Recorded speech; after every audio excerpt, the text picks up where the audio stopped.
নমস্কার বন্ধুরা, তোমরা কেমন আছো? আমি ভালো আছি। দেখো, আজকে আমি আলুর দম করব নিরামিষ। আমি আলুটা প্রেসারে দিয়ে রেখেছিলাম, সিদ্ধ করেছি। গোটা গোটা আলু, 500 মতন আলু ছিল।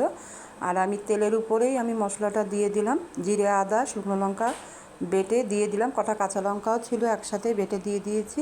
এই যেমন মশলাটা কষা হচ্ছে, আলুটা পরে দেব, কারণ আলুটা আমি সুন্দর করে সিদ্ধ করে রেখে দিয়েছি। হলুদ দিয়ে দিলাম।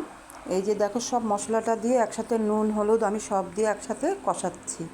এবার আমি আলু সিদ্ধটা দিয়ে দেবো এর ভিতরে। আলুটা আমি তোমাদেরকে দেখিয়েছি, প্রেসারেই আমি সিদ্ধ করেছিলাম। এই যে খুব সুন্দরভাবে সিদ্ধ হয়েছে। দেখো, পুরো গোটা গোটা আলু, একদম নিরামিষ, সুন্দর খেতে লাগবে। কারণ আমরা নিরামিষ খেয়েছিলাম বলে, তার জন্যই আলুর দমটা একদম পাতলা ঝোল করব। দেখো কষানোটা কত সুন্দর হচ্ছে। আমার কষানোটা প্রায় হয়ে এসছে। দেখো বন্ধুরা, এই যে আমি জল দিয়ে দিলাম।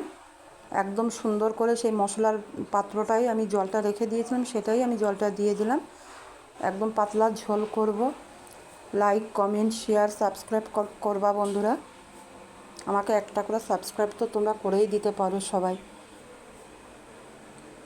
তোমরা না করলে কে করবে বন্ধুরা? তোমরাই আমাকে এগিয়ে নিয়ে যেতে পারো। একমাত্র তোমাদের ভরসায় আমি বসে আছি।